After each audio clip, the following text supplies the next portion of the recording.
اسرائیل کے ریزرو فوجی شدید دباؤ کا شکار ہیں اور بعض پہلے ہی 2.5 سال سے مختلف جگہوں پر تعینات ہیں۔ ایران میں اسرائیل اور امریکہ کی جنگ بھی بہت سے امریکیوں میں غیر مقبول ہو چکی ہے۔ جب بھی یہ طویل جنگ ختم ہوگی، غالب امکان ہے کہ کسی نہ کسی معاہدے پر اختتام پذیر ہوگا۔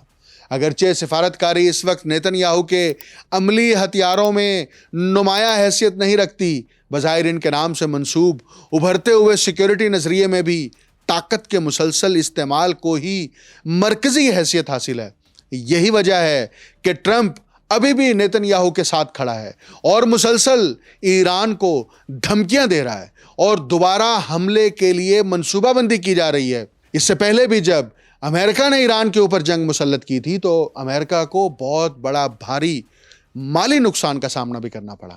ایران کے وزیر خارجہ ڈاکٹر عباس اراغچی کا کہنا ہے کہ پینٹاگون جھوٹ بول رہا ہے۔ نیتن یاہو کا کھیل امریکہ کو $100 ارب کا نقصان پہنچا چکا ہے۔ ایران جنگ کی لاگت دعویٰ کردہ رقم سے 4 گنا زیادہ ہے۔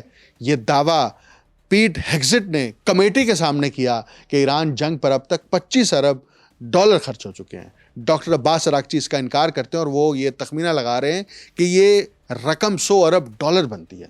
ایرانی وزیر خارجہ نے مزید کہا ہے کہ امریکی ٹیکس دہندگان کے لیے بالواسطہ اخراجات اس سے بھی کہیں زیادہ ہیں۔ ہر امریکی گھرانے کا ماہانہ بل $500 ہے اور یہ تیزی سے بڑھ رہا ہے۔ اسرائیل فرسٹ کا ہمیشہ مطلب امریکہ لاسٹ ہی ہوتا ہے۔ دوسری طرف واشنگٹن ڈی سی میں قائم think tank centre for strategic and international studies کی رپورٹ میں کہا گیا ہے کہ ایران جنگ میں اربوں ڈالر مالیت کا امریکی فوجی ساز و سامان تباہ ہوا ہے۔ امریکی تھنک ٹینک کے مطابق ایران کے میزائلوں اور ڈرونز نے $2.80 کروڑ کے امریکی فوجی ساز و سامان کو تباہ کیا۔ عرب میڈیا کے مطابق 28 فروری سے جنگ کے آغاز کے بعد سے اب تک امریکی فوج کے نقصان پر یہ سب سے پہلا تفصیلی تخمینہ ہے۔ تاہم اس تخمینے میں خطے میں امریکی اڈوں یا بحری اثاثوں کو ہونے والے نقصانات شامل نہیں ہیں۔ لیکن ایک بہت ہی باریک بات سمجھنے کی کوشش کریں۔ امریکہ کو اس بات کی پریشانی نہیں ہے کہ اس جنگ میں اربوں ڈالر خرچ ہوں یا کھربوں ڈالر خرچ ہوں، کیونکہ امریکہ کو کرنسی چھاپنے کی اجازت ہے۔ امریکہ کرنسی چھاپنے کے لیے اس بات کا پابند نہیں ہے کہ ہر ڈالر کے اگینسٹ اس کو ایک مقررہ معیار کا سونا دنیا کو دکھانا ہے۔ تو اس لیے یہ کرنسی دنیا کے کسی بھی ملک کے لیے تو ڈالر ہے، لیکن امریکہ کے لیے یہ صرف ایک کاغذ کا ٹکڑا ہے۔ اس لیے آپ دیکھیں امریکہ میں انفلیشن بڑھتی جائے، جنگی اخراجات بڑھتے جائیں۔ 9/11 سے لے کر اب تک افغانستان کے اندر 20 سالہ جنگ کے اندر جتنے بھی کھربوں ڈالر خرچ ہوئے، امریکہ کو اس کی پرواہ نہیں ہے۔ امریکہ کے اندر جو اس وقت قرضہ ہے وہ مسلسل بڑھ رہا ہے۔ میں نے اس پر الگ سے پروگرامز بھی کیے ہیں، آج بھی میں اینڈ پر بتاؤں گا کہ دنیا میں قرضے کی صورتحال کیا ہے۔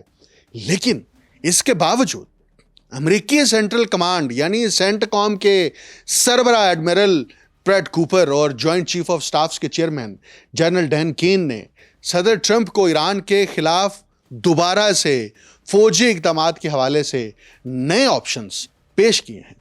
رپورٹ کے مطابق 3 بڑے آپشنز زیر غور ہیں، جن میں پہلا آپشن ابنائے ہرمز کے اطراف واقع چھوٹے جزیروں پر امریکی زمینی افواج کی ممکنہ تعیناتی سے متعلق تھا، جس کا مقصد اس اہم بحری راستے کو دوبارہ کھولنا ہو سکتا ہے۔ دوسرا آپشن خصوصی دستوں کو اصفہان کے علاقے میں بھیجنے کا تھا تاکہ ایران کے 60% افزودہ یورینیم کو اپنے قبضے میں لیا جا سکے۔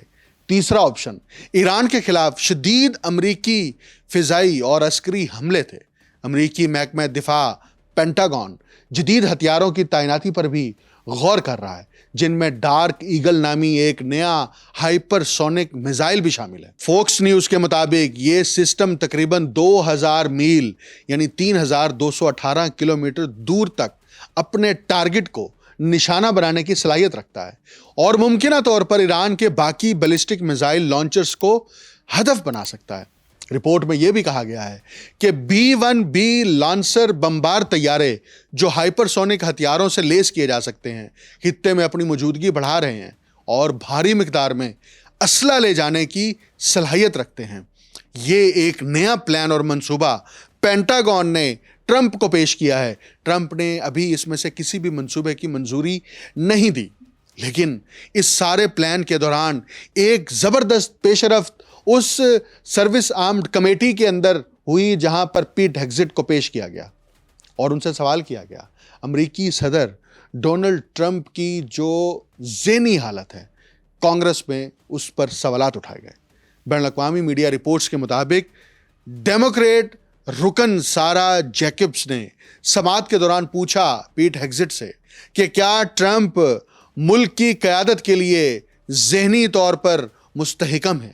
یہ ایک چونکا دینے والا سوال تھا, اور یہ براہ راست ایک آفیشیل پروسیڈنگ کے اندر سوال پوچھا گیا. اس سے پوچھا گیا جو اس جنگ کی نگرانی کر رہا ہے, جو پینٹاگون کا چیف ہے, یعنی پیٹ ہیگزٹ. اب پیٹ ہیگزٹ نے یہ سوال سنتے ہی کیا کہا؟ انہوں نے براہ راست جواب نہیں دیا, بلکہ ایک اور سوال کر دیا کہ سابق صدر جو بائیڈن کا حوالہ دیا اور سوال کو مسترد کر دیا. آپ یہ ویڈیو دیکھیں. You believe that the president is mentally stable enough to be the commander-in-chief? Did you ask the same question of Joe Biden for 4 years? امریکہ ایک طرف دنیا کو یہ تاثر دے رہا ہے کہ امریکہ نے جنگ بندی کر دی ہے, اور خود امریکی عوام کو, کانگریس کو دھوکہ دیا جا رہا ہے کہ جنگ ختم کر دی گئی ہے, لیکن مسلسل ناکہ بندی کے ذریعے سے عالمی تجارت کو بھی نقصان پہنچایا جا رہا ہے اور خود ایران کے اوپر دباؤ بڑھایا جا رہا ہے.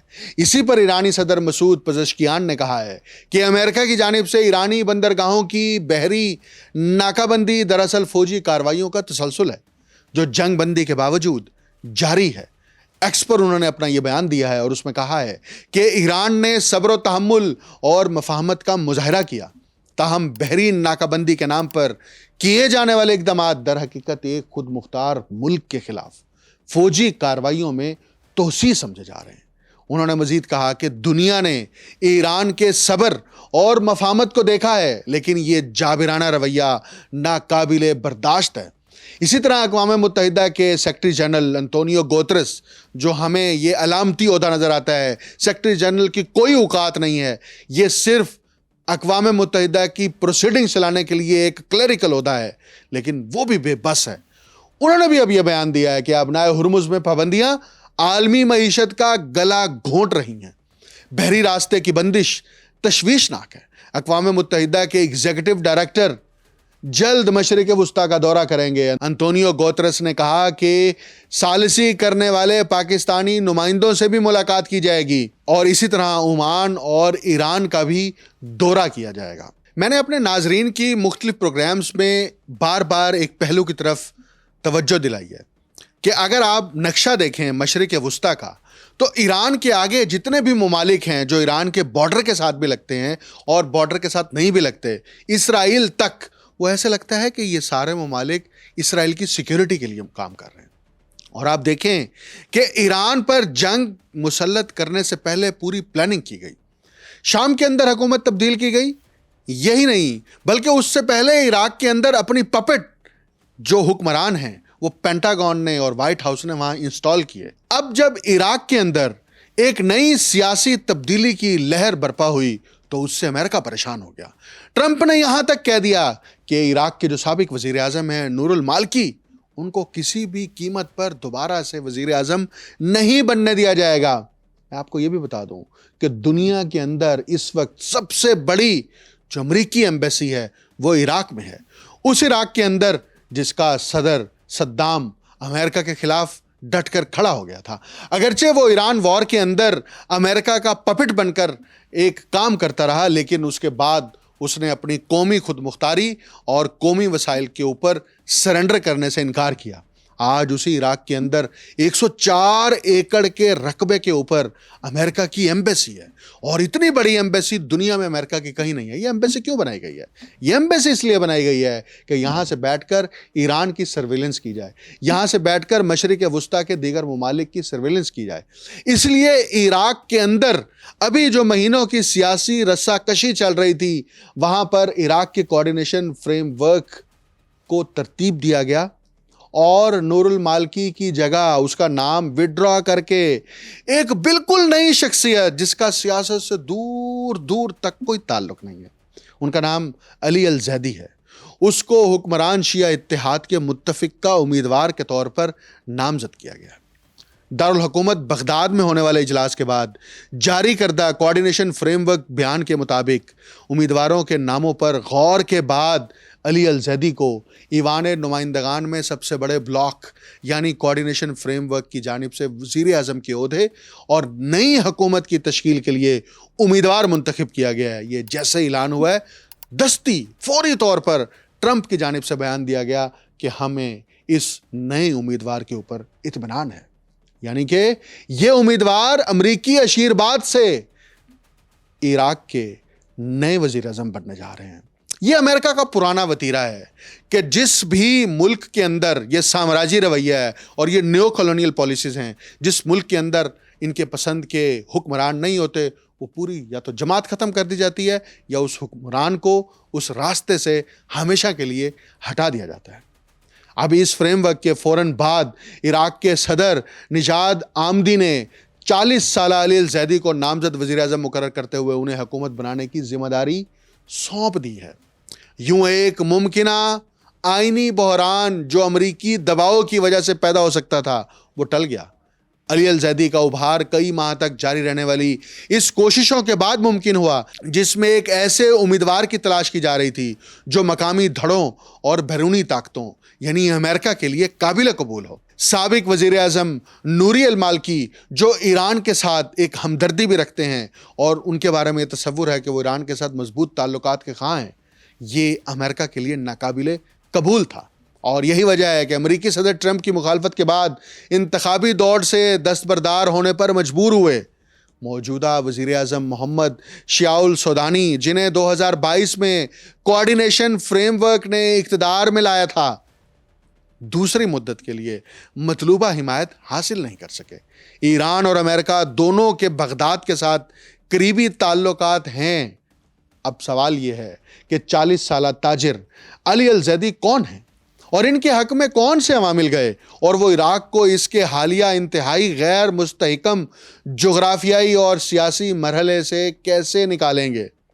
اپنے پیش رووں کے برعکس علی الزیدی کا نہ تو سیاسی عہدوں کا کوئی سابقہ تجربہ ہے اور نہ ہی حکومتی انتظامیہ میں کوئی تاریخی حیثیت رہی ہے. بغداد میں ایک ممتاز خاندان میں پیدا ہونے والے الزیدی کا آبائی تعلق جنوبی صوبہ زیکار سے ہے اور انہوں نے اپنا کیریئر نجی شعبے اور تعلیمی میدان میں بنایا. وہ قانون اور فائنانس میں بیچلرز کی ڈگریاں رکھتے ہیں. اس کے علاوہ بینکاری اور مالیات میں ماسٹرز کی ڈگری بھی کر رکھی ہے اور عراقی بار ایسوسی ایشن کے رکن بھی ہیں. علی الزیدی اس وقت نیشنل ہولڈنگ کمپنی کے سربراہ ہیں جو 2017 میں قائم ہونے والا ایک بڑا کاروباری گروپ ہے اور جس کے مفادات زراعت، ریل اسٹیٹ، بینکاری، لاجسٹکس اور قابل تجدید توانائی سمیت کئی شعبوں تک پھیلے ہوئے ہیں. ان کی سرگرمیاں تعلیم اور صحت کے شعبوں تک بھی وسیع ہیں، جہاں وہ شب یونیورسٹی اور اشتر میڈیکل انسٹیٹیوٹ کے بورڈ آف ڈائریکٹرز کے چیئرمین کے طور پر خدمات انجام دے رہے ہیں. وہ اس سے قبل الجنوب اسلامک بینک کے بورڈ کے چیئرمین بھی رہ چکے ہیں.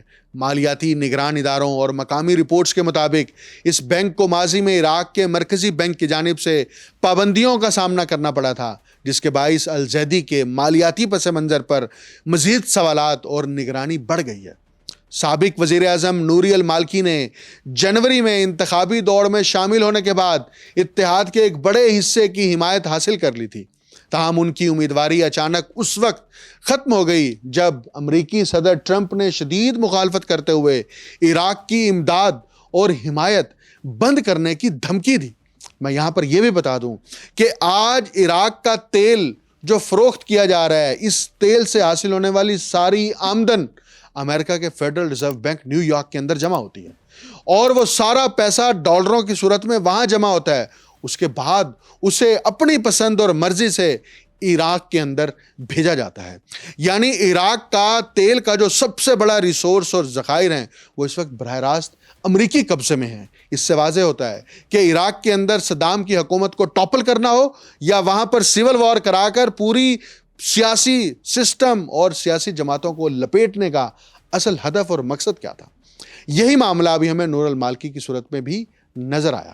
واشنگٹن نے صرف یہی نہیں کیا بلکہ دباؤ مزید بڑھاتے ہوئے عراقی سیکیورٹی اداروں کے ساتھ تعاون اور فنڈنگ بھی فوری طور پر معطل کر دی کہ کہیں نور المالکی دوبارہ سے وزیر اعظم نہ بن جائیں، کیونکہ ادھر ایران جنگ چھڑی ہوئی ہے۔ اور ٹرمپ نے یہاں تک دھمکی دی کہ اگر ایران کے ساتھ بہتر سیاسی تعلقات کے حامی لوگوں کو یا ایسے دھڑوں کو حکومت میں شامل کیا گیا تو یہ امریکہ کو کسی بھی قیمت پر قبول نہیں ہوگا۔ میں اس پروگرام میں عراق کا یہ مدعا اس لیے پیش کر رہا ہوں کہ ہم صرف ایران کے اندر محدود نہ رہیں۔ امریکہ اپنی گرینڈ اسٹریٹجی کے تحت اسرائیل کے انٹرسٹ کو ریجن کے اندر پروٹیکشن دینے کے لیے ارد گرد بھی اپنی حرکتیں مسلسل جاری رکھے ہوا ہے، اور عراق کے اندر اس وقت مکمل پینیٹریٹ ہونے کے لیے اس کے پورے سیاسی سسٹم کو سبوتاج کر رکھا ہے۔ نور المالکی کے منظر سے جب انہیں ہٹا دیا گیا اور ان کے منظر سے ہٹنے کے بعد اتحاد نے باسم البدری کو آگے لانے کی کوشش کی۔ اگرچہ البدری نے خاطر خواہ حمایت حاصل کر لی تھی، لیکن حریف دھڑوں نے انہیں مسترد کر دیا، کیونکہ انہیں خدشہ تھا کہ ان کی تقرری سے المالکی کے گروہ کو غیر معمولی طاقت حاصل ہو جائے گی۔ آئینی خلا کے خدشے کے پیش نظر اتحاد نے ایک آخری اور فیصلہ کن اجلاس طلب کیا۔ صرف 25 منٹ کی کارروائی میں علی الزیدی کو متفقہ طور پر امیدوار منظور کر لیا گیا، ایک ایسا امیدوار جو نہ اندرونی مخالفین کے لیے ناقابل قبول ہو اور نہ ہی امریکہ کی ویٹو کا سبب بنے۔ تجزیہ کاروں کے مطابق علی الزیدی کی سب سے بڑی طاقت ان کا غیر سیاسی پس منظر ہے۔ شدید تقسیم کے شکار سیاسی ماحول میں ان کا پولیٹیکل ہونا انہیں داخلی اور بین الاقوامی سطح پر قابل قبول بناتا ہے۔ علی الزیدی کے پاس اب 30 دن ہیں کہ وہ اپنی کابینہ پارلیمان کے سامنے پیش کریں اور کم از کم 167 ارکان کی حمایت سے اعتماد کا ووٹ حاصل کریں۔ شیعہ اتحاد پارلیمان کی 329 میں سے 185 نشستوں پر مشتمل ہیں۔ اگر وہ کامیاب ہو جاتے ہیں تو انہیں ایک ایسے ملک کی قیادت سنبھالنا ہوگی جو نہایت نازک جغرافیائی اور سیاسی توازن پر کھڑا ہے۔ ایران کے خلاف امریکہ اسرائیل جنگ کے اثرات کے درمیان نئے وزیر اعظم کو ابنائے ہرمز کی بندش سے پیدا ہونے والے معاشی نقصانات کا سامنا کرنا ہوگا، گہرے جڑ پکڑ چکی بدعنوانی سے نمٹنا ہوگا اور غیر معمولی ریجنل انسٹیبلٹی کے دوران پاپولر موبلائزیشن فورسز کے مستقبل کا تعین بھی کرنا ہوگا۔ واشنگٹن چاہتا ہے کہ عراقی حکومت میں ایران سے منسلک ایسے گروہوں کو جو ایران کے ساتھ مضبوط تعلق رکھنے کے خواہش مند ہیں ان کو اور لمٹ کیا جائے، خصوصاً ان گروہوں کو جو پاپولر موبلائزیشن فورسز کا حصہ ہیں۔ ان میں سے بعض گروہوں نے ایران کے ساتھ اظہار یکجہتی کرتے ہوئے امریکی مفادات اور خطے کے دیگر ممالک کے خلاف حملے بھی کیے۔ اس وقت مشرق وسطیٰ میں پھیلتے ہوئے تنازع کو ختم کرنے کے لیے سفارتی کوششیں جاری ہیں اور اس میں پاکستان پیش ہے۔ ایران نے اس لیے اعلان کیا ہے کہ آج بھی باضابطہ طور پر امریکہ اور ایران کے درمیان جنگ بندی اور مذاکرات کا جو ثالث ہے وہ صرف اور صرف پاکستان ہے۔ اب امریکہ عراق کے اندر یہ سارا سیاسی بندوبست کر کے ایران کو مزید جو ہے وہ کنٹین کرنے کی کوشش کر رہا ہے۔ مشرق وسطیٰ کے خلیجی ریاستیں اگرچہ اوپیک کے اندر پیدا ہونے والا نیا تنازع جو ہے اس کے بعد ہمیں نظر آ رہا ہے اور ہم محسوس کر رہے ہیں کہ مستقبل کی پالیسیوں میں تبدیلیاں آئیں گی، لیکن امریکہ خاموشی سے نہیں بیٹھے گا۔ امریکہ مشرق وسطیٰ سے سرنڈر نہیں کرے گا، کیونکہ امریکہ مشرق وسطیٰ سے سرنڈر کرے گا تو یہ اسرائیل کی موت ہے، اور اسرائیل کو زندہ رکھنا امریکہ کا پہلا اور سب سے بڑا ہدف ہے۔ چاہے امریکہ کی پوری معیشت قرضوں کے اندر ڈوب جائے، اور صرف امریکہ کی معیشت نہیں پوری دنیا جو ہے وہ قرضوں میں ڈوبا ہوا ہو، اس کے باوجود جنگیں نہیں رکیں گی، تجارت کو فروغ نہیں دیا جائے گا۔ اب اگر میں آپ کے سامنے پوری دنیا کی تصویر کھینچوں تو اس وقت امریکہ تقریباً 39 ٹریلین ڈالر کے قرض تلے دبا ہوا ہے۔ چین کے ہاں بھی کم و بیش 16 ٹریلین ڈالر کا قرضہ ہے۔ جاپان 10 ٹریلین ڈالر کے بوجھ تلے ہے، جبکہ جرمنی، برطانیہ اور فرانس بھی ٹریلین ڈالرز کے قرضے میں ڈوبے ہوئے ہیں۔ مجموعی طور پر دنیا کا قرض 317 ٹریلین ڈالر سے تجاوز کر چکا ہے، جو عالمی سالانہ پیداوار سے کئی گنا زیادہ ہے۔ یہ اعداد محض معاشی دباؤ کی علامت نہیں بلکہ اس عالمی مالیاتی سسٹم کی ساختی خرابی کی نشاندہی کرتے ہیں، جسے ترقی، استحکام اور جدید معیشت کے نام پر معمول بنا دیا گیا ہے۔ اصل سوال یہ نہیں کہ دنیا اتنے قرض میں کیوں ہے، بلکہ یہ ہے کہ اگر تقریباً ہر بڑی ریاست مقروض ہے تو پھر قرض دینے والا کون ہے؟ اگر دنیا پر 317 ٹریلین ڈالر کی قرضے ہیں تو لازماً کسی کے پاس 317 ٹریلین ڈالر کے اثاثے، بانڈز اور مالی دعوے موجود ہیں۔ یہی سوال جدید مالیاتی سسٹم کے اس بنیادی تضاد کو بے نقاب کرتا ہے کہ دنیا کی اکثریت مقروض ہے، جبکہ ایک محدود طبقہ عالمی مالیاتی اثاثوں کا مالک بنتا جا رہا ہے۔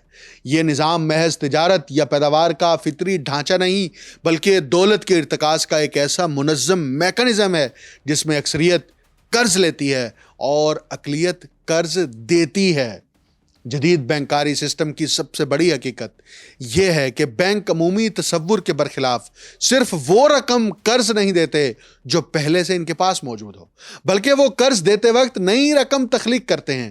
جب حکومتیں یا افراد قرض لیتے ہیں تو بینک اکثر محض اپنے کھاتوں میں اندراج کے ذریعے نئی رقم پیدا کرتے ہیں، مگر اس عمل میں صرف اصل رقم پیدا کی جاتی ہے، اس پر واجب الادا سود نہیں پیدا کیا جاتا۔ چنانچہ اگر 1 ٹریلین ڈالر قرض تخلیق کیا گیا ہو اور اس پر سود عائد ہو تو واپسی کے لیے سسٹم کو اصل رقم سے زیادہ درکار ہوگا، حالانکہ اضافی رقم سسٹم میں موجود ہی نہیں ہوتی۔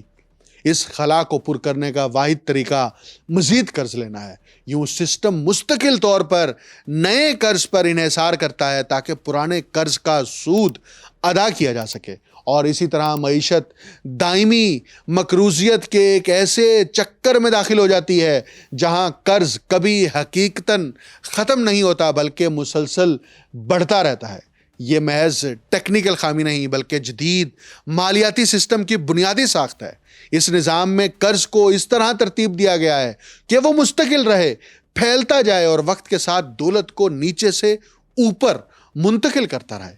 اس قرض کا بڑا حصہ مرکزی بینکوں، کمرشل بینکوں، سرمایہ کاری فنڈز، انشورنس کمپنیوں، غیر ملکی حکومتوں اور عالمی مالیاتی اشرافیہ کے پاس بطور اثاثہ موجود ہوتا ہے۔ یہی ادارے حکومتی بانڈز رکھتے ہیں، انہی کو سود ادا کیا جاتا ہے اور بالآخر عوام کے ٹیکس انہی مالیاتی طبقات کی طرف منتقل ہوتے ہیں۔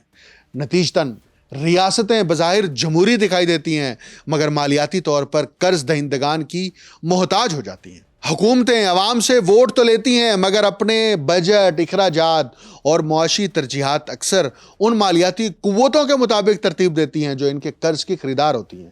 اسی لیے جب ریاستیں قرض کے دباؤ میں آتی ہیں تو عوام پر ٹیکس بڑھائے جاتے ہیں، سبسڈیز ختم کی جاتی ہیں، سماجی اخراجات کم کیے جاتے ہیں، معاشی اصلاحات اور ان اقدامات کا نام دیا جاتا ہے، حالانکہ ان کا اصل مقصد اکثر قرض دہندگان کے مفادات کا تحفظ ہوتا ہے۔